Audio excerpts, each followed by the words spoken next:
সম্প্রতি অনুষ্ঠিত হওয়া বার্ষিক পরীক্ষা 2025 এর প্রথম শ্রেণীর গণিত প্রশ্ন। এই গণিত প্রশ্ন সম্পর্কে আলোচনা ও সমাধান দেওয়ার চেষ্টা করব। আপনারা শুরু থেকে শেষ পর্যন্ত ভিডিওটি দেখবেন।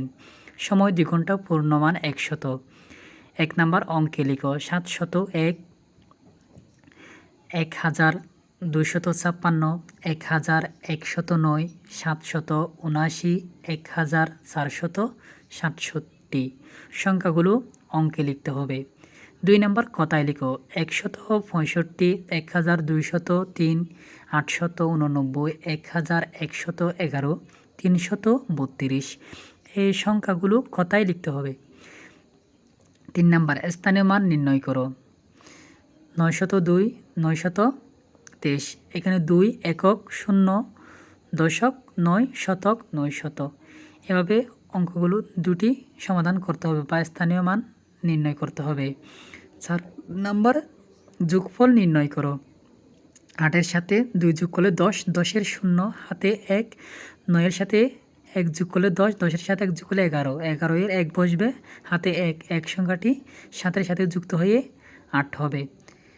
এরপর 5 নাম্বার বিয়োগফল নির্ণয় করো 1 থেকে 0 বিয়োগ করলে 1, 3 থেকে 8 বিয়োগ যায় না, 3 সংখ্যাটি হচ্ছে ছোট।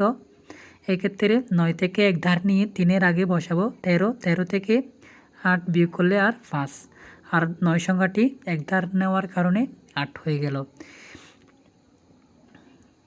851। 6 নম্বর গুণফল নির্ণয় করো 9 দিয়ে 50কে গুণ করতে হবে।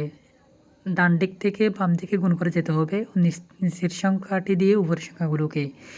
9 0 0, 5 9 45, তাহলে উত্তর হচ্ছে 450।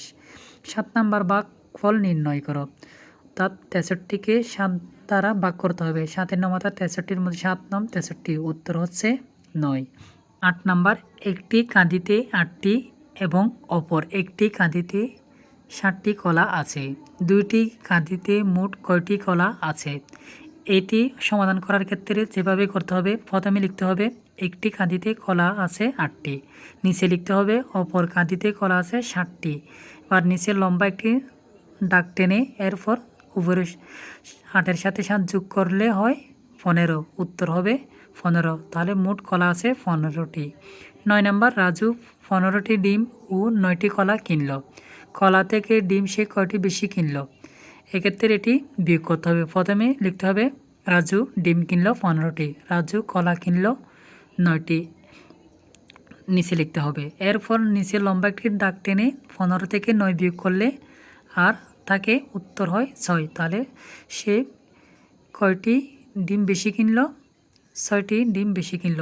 10 নাম্বার বিদ্যালয়ের একটি শ্রেণীতে 23 জন ছাত্র এবং 25 জন ছাত্রী আছে। ওই শ্রেণীতে মোট কতজন ছাত্রছাত্রী আছে? এক্ষেত্রে প্রথমে লিখতে হবে ছাত্র আছে 23 জন, নিচে লিখতে হবে ছাত্রী আছে 25 জন। নিচে লম্বা একটি দাগ টেনে এবার উপর নিচে যোগ করতে হবে। 3-এর সাথে 5 যোগ করলে হয় 8, 2-এর সাথে 2 যোগ করলে হয় 4, তার উত্তর হবে 48 জন। মোট শিক্ষার্থী আছে বা ছাত্রছাত্রী আছে 48 জন। 11 নাম্বার সাদির নিকট 27 টাকা আছে কিন্তু সে 47 টাকা দামের একটি খেলনা কিনতে চায়। খেলনাটি কিনতে তার আরও কত টাকা লাগবে? তাহলে তার 27 টাকা দিয়ে এই খেলনাটি পাবে না, তাহলে তার থেকে আরও কিছু টাকা প্রয়োজন। এক্ষেত্রে সর্বপ্রথম লিখতে হবে খেলনা কিনতে লাগবে 47 টাকা, নিচে লিখতে হবে সাদির আছে 27 টাকা। 47 টাকা থেকে 27 টাকায় বিয়োগ করতে হবে, নিচে লম্বা করে দাগ টানতে হবে প্রথমে, এরপর 7 থেকে 7 বিয়োগ করলে 0 বিয়োগ যায় না, তাহলে 0 বসবে।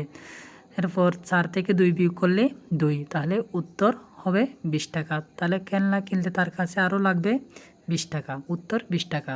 12 নম্বর জ্যামিতি অংশে ত্রিভুজ, চতুর্ভুজ, বৃত্ত এগুলো চিত্র দেওয়া থাকলে চিত্রগুলোর নাম লিখতে হবে।